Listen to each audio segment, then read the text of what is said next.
अस्सलाम वालेकुम स्टूडेंट्स। आज है हमारा लेक्चर नंबर 12 जिसका हमारा टॉपिक है pair production and annihilation of matter. अच्छा, इसके साथ एक छोटा सा और टॉपिक भी मैंने एक्सप्लेन किया, फ़ोटो सेल वाला, जो बेस करता है आपके पास फ़ोटो इलेक्ट्रिक इफ़ेक्ट के ऊपर। उस दिन हमने डिस्कस किया था फ़ोटो इलेक्ट्रिक इफ़ेक्ट, तो ये उसी की एप्लीकेशन है। तो ये फ़ोटो सेल बेसिकली उसी के ऊपर जो है वो बेस कर रहा है कि इसमें आपके पास जो प्रोसेस है, जो फिनोमिना है, वो यूज़ हो रहा है फ़ोटो इलेक्ट्रिक इफ़ेक्ट का। अब आपको यहाँ पे नज़र आ रहा है फ़ोटो सेल बना हुआ। अब इसकी कंस्ट्रक्शन किस तरह से है आप देख सकते हैं। एक हमने ग्लास ट्यूब ली है, यू शेप्ड। ग्लास ट्यूब के अंदर आपको एक कैथोड नज़र आ रहा है, एक एनोड नज़र आ रहा है। एनोड आपके पास पॉजिटिव चार्ज है और कैथोड जो है वो नेगेटिव चार्ज है। इसके ऊपर जब लाइट फॉल करती है तो जो आपका कैथोड है उसमें से इलेक्ट्रॉन्स जो हैं वो एमिट होंगे। अब इलेक्ट्रॉन्स आपके पास जो एमिट होंगे, ठीक है, वही एनोड को अट्रैक्ट करेंगे और इसमें आपके पास करंट जो है वो प्रोड्यूस होगा। अब डिफरेंट टाइप्स के आपके पास फ़ोटो सेल आते हैं। मोस्टली ये फ़ोटो सेल MCQs या शॉर्ट क्वेश्चंस के लिए कि एक आपके पास है सोडियम और पोटाशियम कैथोड, कि कुछ ऐसे फ़ोटो सेल्स हैं जिसका जो कैथोड है वो सोडियम और पोटाशियम का बना हुआ है, तो उससे जो लाइट एमिट होती है वो विजिबल रीजन में आती है, मींस के विजिबल लाइट। कुछ ऐसे आपके पास फ़ोटो सेल्स हैं जो सीजियम कोटेड हैं, ऑक्सीडाइड सिल्वर के, और इनसे जो लाइट एमिट होती है वो इंफ्रारेड रीजन में आती है।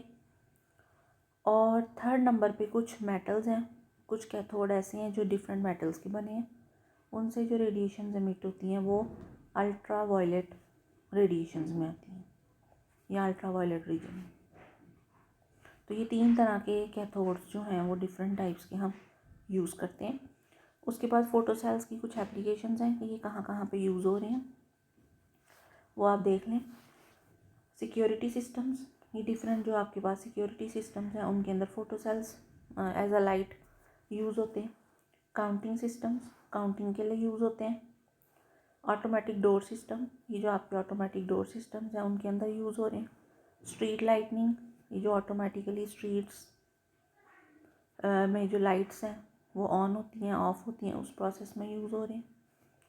Exposure meter for photography, photography के प्रोसेस के लिए भी यूज़ हो रहे हैं। उसके बाद साउंड ट्रैक ऑफ मूवीज़, तो ये मूवीज़ के जो साउंड ट्रैक्स वगैरह बनाए जाते हैं उनके अंदर भी डिफरेंट डिवाइसेस के अंदर ये यूज़ किए जाते हैं। तो ये डिफरेंट इसकी कुछ एप्लीकेशंस हैं और ये टॉपिक जो है वो जस्ट MCQs और शॉर्ट क्वेश्चंस के लिए, तो इसको आपने बुक से एक बार ज़रूर रीड करना। इसके बाद हम चलेंगे अपने नेक्स्ट टॉपिक के ऊपर, जो हमारा टॉपिक है पेयर प्रोडक्शन। अब पेयर प्रोडक्शन क्या है, मतलब पेयर्स का प्रोड्यूस होना, इसी को हम पेयर प्रोडक्शन कहेंगे। हमने पहले जो 2 टॉपिक्स स्टडी किए हैं, फ़ोटो इलेक्ट्रिक इफ़ेक्ट और कॉम्पटन इफ़ेक्ट। अब फ़ोटो इलेक्ट्रिक इफ़ेक्ट में क्या था कि अगर हम लो एनर्जी फोटॉन्स फॉल करवाते हैं कैथोड पे या किसी भी मेटल सरफेस पे, उसमें से इलेक्ट्रॉन्स जो हैं वो एमिट होंगे। तो ये हमारा प्रोसेस था फ़ोटो इलेक्ट्रिक इफ़ेक्ट। इसी तरह से कॉम्पटन इफ़ेक्ट में हमने पढ़ा था कि अगर हम हाई स्पीड एक्सरेज या फोटॉन्स फॉल करवाते हैं इलेक्ट्रॉन से, ठीक है, जब वो इलेक्ट्रॉन से फॉल कराते हैं तो उसकी वेवलेंथ जो है वो इंक्रीज़ हो जाती है। तो स्कैटर्ड वेवलेंथ आपके पास ज़्यादा होगी as compare to incident wavelength. तो ये हमारा प्रोसेस था कॉम्पटन इफ़ेक्ट का। अब थर्ड नंबर पे हमारे पास आता है पेयर प्रोडक्शन। उससे पहले मैं आपको एक चीज़ बताऊं कि हम लोग क्या हैं, मैटर। तो इस दुनिया में हर चीज़ जो मैटर है उसका कोई ना कोई एंटी मैटर भी एग्जिस्ट करता है। जैसे ये पिक्चर आपको नज़र आ रही है, यहाँ पे वो क्या कह रहे हैं कि फ़र्ज़ करें, आप इमेजिन करें कि आप मैटर हैं, जैसे इस पिक्चर में नज़र आ रहा है। एक आदमी है, वो मैटर है, उस पर सपोज पॉजिटिव चार्ज। तो आपका फ़र्ज़ करें यूनिवर्स में कहीं पे भी कोई एंटी मैटर एग्जिस्ट करता है। अब एंटी मैटर पे है नेगेटिव चार्ज। अब वो क्या कहते हैं कि फ़र्ज़ करें कि आप उस दूसरे आदमी से हाथ मिलाएं, शेकिंग हैंड करें, तो क्या होगा कि दोनों एक दूसरे के इफ़ेक्ट को ख़त्म कर देंगे और वो एनर्जी में तब्दील हो जाएंगे। मीन्स कि ये एक मजाक वाली बात नहीं है कि आप कहें कि हमारा एंटी मैटर कहाँ मौजूद है। ये जस्ट इमेजिन करने के लिए ये पिक्चर है कि जिस तरह आप एक मैटर हैं, तो कहीं ना कहीं फ़र्ज़ करें आपका कोई एंटी मैटर भी एग्जिस्ट करता है। तो जब भी कोई एक मैटर और उसी का एंटी मैटर आपस में मिलते हैं, तो वो एक दूसरे को ख़त्म कर देंगे, डिस्ट्रॉय कर देंगे और वो एनर्जी में कन्वर्ट हो जाएंगे। इसी तरह से यहाँ पे आप देखें, जो एंटी मैटर है इसकी हिस्ट्री किसने पेश की थी? The history of anti matter begins इन 1928। 1928 में पॉल डायराक ने मैथमेटिकल इक्वेशन से ये चीज़ प्रूव की थी। The equation predicted the existence of an anti world identical two hours but made out of anti matter. तो इसने इक्वेशन से ये चीज़ इसकी एग्जिस्टेंस को शो किया था कि हमारा या हर मैटर का कोई ना कोई एंटी मैटर लाजमी एग्जिस्ट करता है। तो जब मैटर का एंटी मैटर एग्जिस्ट करता है, तो लाजमी बात है कि जो पार्टिकल्स हैं उनके एंटी पार्टिकल्स भी एग्जिस्ट करते हैं। जैसे कि आगे नेक्स्ट स्लाइड में देखें कि जिस तरह हम लोग पढ़ते हैं पॉजिट्रॉन। अब पॉजिट्रॉन आपके पास क्या है? Anti particle of electron. जैसे आप लोग सिर्फ ये पढ़ते हैं प्रोटॉन, इलेक्ट्रॉन, न्यूट्रॉन, कि प्रोटॉन पे पॉजिटिव चार्ज है, इलेक्ट्रॉन पे नेगेटिव है, न्यूट्रॉन पे कोई चार्ज नहीं है।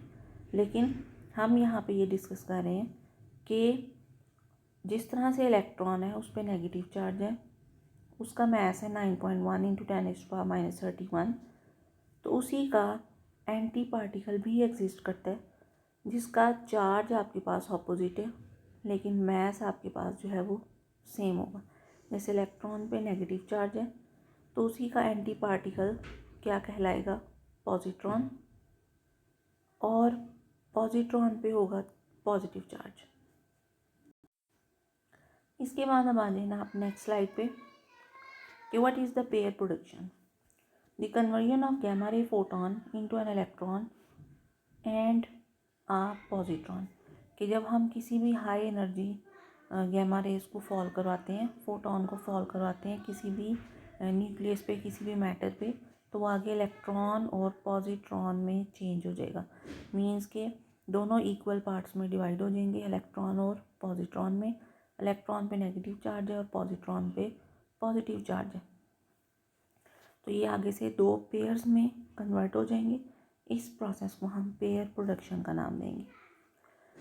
अब सबसे पहले इलेक्ट्रॉन क्या है और पॉजिट्रॉन क्या है। इलेक्ट्रॉन क्या है? A building block of matter. Positron भी यही है, बिल्डिंग ब्लॉक ऑफ मैटर। ये मैटर का बिल्डिंग ब्लॉक है, ये एंटी मैटर का। इलेक्ट्रॉन पे नेगेटिव चार्ज है जबकि पॉजिट्रॉन पे पॉजिटिव चार्ज है, और मैस दोनों के बिल्कुल सेम है, सिर्फ उनकी नेचर नेगेटिव है, एक की पॉजिटिव है। दोनों पे चार्ज जो है वो डिफरेंट है, लेकिन मैस दोनों का बिल्कुल सेम होगा। इसी तरह से यहाँ पे हमने रेस्ट मैस की कैलकुलेशन की है कि आप जो है वो रेस्ट मैस किस तरह से फाइंड कर सकते हैं। आइंस्टाइन इक्वेशन हमने यूज़ की है m0c²। इसमें हम वैल्यूज़ पुट करेंगे। m0 आ जाएगा 9.1 × 10⁻31। उसके बाद नेक्स्ट आ जाएगा 9 × 10⁻16, और c की वैल्यू आपने पुट कर ली, इसी का हम स्क्वायर करेंगे और उसको हमने कन्वर्ट कर देना है इलेक्ट्रॉन वोल्ट में। तो तो इलेक्ट्रॉन वोल्ट में कन्वर्ट करने के लिए हम डिवाइड करेंगे 1.6 इंटू 10⁻⁻19 से। तो हमारे पास जो आंसर है रेस्ट मास एनर्जी आ जाएगी 0.511 मेगा इलेक्ट्रॉन वोल्ट। यही अगर हमने 2 इलेक्ट्रॉन्स के लिए निकालनी है तो क्या होगा, इसी को आप 2 से मल्टीप्लाई कर देंगे तो टोटल जो एनर्जी है वो आ जाएगी 1.02 मेगा इलेक्ट्रॉन वोल्ट के इक्वल। अब यहाँ पे देखें फाइनली इक्वेशन कि हमने गैमा रेज फोटोन फॉल करवाई जिसकी एनर्जी थी E = hf।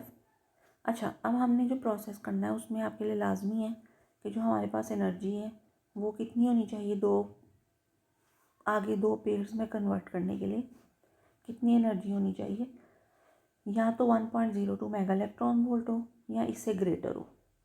ठीक है, जो हमने अभी फाइंड की है 1.02 मेगा इलेक्ट्रॉन वोल्ट, यहाँ तो एनर्जी इसके इक्वलेंट होनी चाहिए आगे पॉजिट्रॉन और इलेक्ट्रॉन में कन्वर्ट होने के लिए, या एनर्जी इससे ग्रेटर होनी चाहिए। अब यहाँ पे आप देखें कि आप न्यूक्लियस आपने लिए, ठीक है, electric field in the vicinity of nucleus, इस पे जब आप high energy gamma rays photon fall करवा रहे हैं तो आगे किस में कन्वर्ट हो रहा है, एक पॉजिट्रॉन में एक इलेक्ट्रॉन में। अब पॉजिट्रॉन की कितनी energy 0.511 mega electron volt plus कुछ आपके पास कन्वर्ट हो जाएगी काइनेटिक एनर्जी में, और इलेक्ट्रॉन की कितनी energy 0.511 mega electron volt plus kinetic energy of electron. इसी की हम आगे इक्वेशन भी देखेंगे और इसी को हम क्या कहते हैं, this is called the materialisation of energy. In this way the total charge and mass of the universe is conserved. कि आपके पास इसी से हमें ये प्रूफ होता है कि आपके पास चार्ज और मास जो है वो कंजर्व रहते हैं। Charge of matter plus charge of anti matter is equals to 0, means कि जितना मैटर का चार्ज है उतना ही एंटी मैटर का है, और अगर उसका सम करें तो वो आपके पास 0 के इक्वल है। इट मीन्स के चार्जेस आपके पास कंजर्व है, और इसी को हम मटीरियलाइजेशन ऑफ एनर्जी का नाम देंगे। अब यहाँ पे इसकी फाइनल इक्वेशन दी हुई है, HF जो आपके पास एनर्जी आई थी वो किस में कन्वर्ट हो रही है, 2m0c², मतलब इलेक्ट्रॉन और पॉजिट्रॉन दोनों की energy plus kinetic energy of electron और काइनेटिक एनर्जी ऑफ पॉजिट्रॉन। एक काइनेटिक एनर्जी आ गई इलेक्ट्रॉन की और दूसरी आ गई है पॉजिट्रॉन की। इसी तरह से अब नेक्स्ट हम देखेंगे एनिहिलेशन ऑफ मैटर। ये आपके पास पेयर प्रोडक्शन से ऑपोजिट है। अब इसमें हम क्या देख रहे हैं कि जिस तरह से हमने हाई एनर्जी फोटोन फॉल करवाई न्यूक्लियस पे तो वो आगे 2 पेयर्स में कन्वर्ट हो गए, इलेक्ट्रॉन और पॉजिट्रॉन में। इसी तरह से अगर इलेक्ट्रॉन और पॉजिट्रॉन आपस में मिलें तो वो क्या करेंगे, एक दूसरे को डिस्ट्रॉय कर देंगे और 2 फोटॉन्स में कन्वर्ट हो जाएंगे, जिसकी एनर्जी उतनी की उतनी होगी जितनी पॉजिट्रॉन और इलेक्ट्रॉन की थी। जैसे इलेक्ट्रॉन की थी 0.511 मेगा इलेक्ट्रॉन वोल्ट, पॉजिट्रॉन की भी इतनी थी। तो जब वो एक दूसरे के साथ मिलेंगे तो एक दूसरे को डिस्ट्रॉय कर देंगे, एनिहिलेशन होगी और 2 गैमा रेज फोटोन में कन्वर्ट हो जाएंगे। जो 2 गैमा रेज फोटोन बन रहे हैं उनकी भी सेम वही एनर्जी है, मीन्स की एनर्जी आपके पास कंजर्व है, और इसी प्रोसेस को हम एनिहिलेशन ऑफ मैटर का नाम देते हैं। अब देखें जिस तरह से हमारे पास इलेक्ट्रॉन का एंटी पार्टिकल है पॉजिट्रॉन, इसी तरह से प्रोटॉन का एंटी प्रोटॉन भी डिस्कवर किया गया। और ये कहाँ पे हमने ऑब्जर्व किया, annihilation is observed at Lawrence Berkeley laboratory. ठीक है, इस लेबॉर्ट्री में इसको ऑब्जर्व किया गया कि जिस तरह से इलेक्ट्रॉन का एंटी पार्टिकल मौजूद है पॉजिट्रॉन, इसी तरह से प्रोटॉन का भी एंटी पार्टिकल आपके पास मौजूद है। उसके बाद लास्ट पे हमारे पास ये आ जाते हैं कि नेचर को अगर आप बड़े गौर से देखें तो आप ये चीज़ नोट करेंगे कि सबसे पहले आप देखें एनर्जी को जब हम मटीरियलाइज करते हैं तो आगे दो चीज़ें बनती हैं, मैटर और एंटी मैटर। लेकिन जब मैटर और एंटी मैटर आपस में मिलते हैं तो फिर वो किस में कन्वर्ट हो जाते हैं, एनर्जी में। मीन्स कि दोनों प्रोसेस ट्रू हैं कि एनर्जी आगे से कन्वर्ट हो रही है मैटर और एंटी मैटर में, और जब मैटर और एंटी मैटर आपस में मिल रहे हैं तो वो फिर अगेन किस में कन्वर्ट हो रही है, एनर्जी में। तो यहाँ तक हमारा ये टॉपिक था। इसको आप थॉरली बुक से ज़रूर रीड करें, वीडियो को देखें, समझें, पढ़ें और तवज्जो के साथ सुने। उसके बाद हम नेक्स्ट लेक्चर में हाज़िर होंगे। तब तक के लिए अल्लाह हाफिज़।